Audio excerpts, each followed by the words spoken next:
Imagina só essa cena. Existe uma tradição antiga que diz que, para um jovem provar que se tornou adulto, ele precisa passar uma noite inteira sozinho na floresta. E assim foi. Ao anoitecer, o pai levou o filho até uma clareira bem distante, deu um abraço rápido e o deixou lá, sozinho. Pensa no breu total. O som do vento nas árvores, as folhas se mexendo no chão, um galho que quebra de repente. Naquela escuridão, qualquer barulhinho virava uma ameaça gigante na imaginação do rapaz. A prova de coragem, na verdade, não era sobre lutar com algum animal selvagem.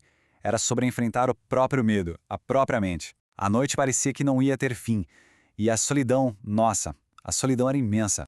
Várias vezes durante aquela noite, o jovem pensou em desistir. Ele duvidou que aguentaria firme até o sol nascer.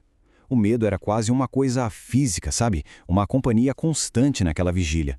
E a vida, muitas vezes, é assim, né? Ela nos coloca na nossa própria floresta escura, diante de desafios que parecem grandes demais para a gente. É exatamente essa sensação que nos conecta com uma necessidade muito profunda que todos nós temos. Para a gente entender melhor essa necessidade e, mais importante, a resposta para ela, nossa conversa de hoje vai passar por 5 pontos principais. Então, vamos começar por aí. Se o mundo é como essa floresta cheia de perigos, com forças que a gente nem vê, mas que parecem querer nos derrubar, como é que a gente encontra segurança no meio disso tudo? Bom, uma luz para essa questão começa a aparecer lá no texto de 1 João capítulo 5. O interessante é que o apóstolo João não ignora a realidade do mal. Pelo contrário, ele encara isso de frente, mas com uma verdade ainda maior, a de que Deus nos sustenta e protege mesmo nesse cenário complicado. E é aqui que João nos entrega uma ferramenta poderosíssima para acessar essa proteção, a oração. Mas, atenção, não é qualquer tipo de oração. Vamos dar uma olhada na promessa específica que ele descreve?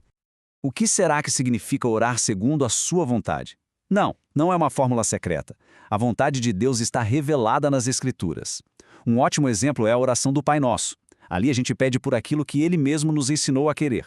Sua presença, seu perdão, o sustento diário e, o ponto-chave aqui, o livramento do mal.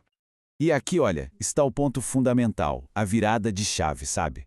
A nossa confiança não vem da nossa capacidade de fazer uma oração bonita ou de ter uma fé gigante. A certeza de que somos ouvidos vem da fidelidade de Deus. Ele prometeu que ouviria, e é por isso que a gente pode ter certeza de que Ele ouve. Além da promessa na oração, o apóstolo João apresenta outra ideia que nos dá muita segurança, uma mudança de identidade. É sobre entender quem somos em contraste com o mundo à nossa volta. O texto faz uma distinção muito clara, preto no branco. De um lado estão aqueles que são de Deus, uma posição segura de filhos regenerados pelo batismo. Do outro lado, o mundo inteiro jaz no maligno, ou seja, a humanidade que vive sob a influência do pecado. São duas realidades completamente opostas. A promessa é poderosa. O maligno não pode tocar em quem nasceu de Deus. O que isso quer dizer na prática? Significa que, por causa da vitória de Cristo na cruz, Satanás não tem o poder de dominar ou possuir quem pertence a Deus. Essas pessoas participam da vitória de Jesus. É claro que, ouvindo tudo isso, é natural que surjam algumas dúvidas. Como é que essa luta espiritual funciona no dia a dia? Vamos então esclarecer algumas das perguntas mais comuns sobre o assunto. Uma dúvida muito frequente, especialmente depois de ler que o mundo jaz no maligno, é sobre quem, afinal de contas, está no controle. A resposta é um não bem direto. Deus é o Senhor soberano de todo o universo. Satanás não governa coisa alguma e não controla o rumo da história. O que ele faz é exercer uma grande influência sobre ideias, sistemas e comportamentos que vão contra Deus, o que torna o mundo um lugar hostil, sim. Outro ponto central nessa luta espiritual é a tentação. Afinal, de onde ela vem e qual o objetivo dela? O ponto crucial aqui é: Deus não tenta ninguém. A tentação vem de 3 fontes: o diabo, o mundo e a nossa própria natureza pecaminosa, que a Bíblia chama de carne. O objetivo é sempre o mesmo: nos enganar, nos seduzir com ideias falsas e nos levar ao desespero. É por isso que a oração pede que Deus nos guarde e nos preserve. Para a gente fechar, podemos resumir tudo isso em 4 verdades essenciais. 4 ideias para guardar no coração e que nos ajudam a enfrentar os desafios da vida. Então, guarde isto com carinho. Primeiro, orar é uma necessidade, é a gente reconhecendo que não dá para vencer por conta própria. Segundo, orar pelos outros, interceder, é um ato de amor gigantesco.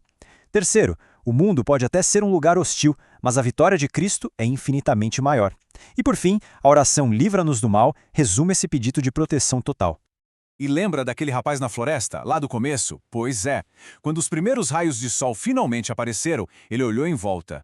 E lá estava, a poucos metros de distância, com o arco e flecha nas mãos, o seu pai. Ele nunca esteve sozinho. O pai passou a noite inteira ali, vigiando, pronto para protegê-lo.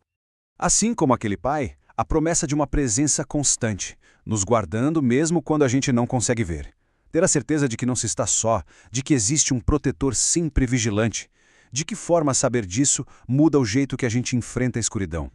E para quem quiser se aprofundar nesse estudo, todo o material de referência está disponível. É só clicar no link na descrição para baixar o PDF completo.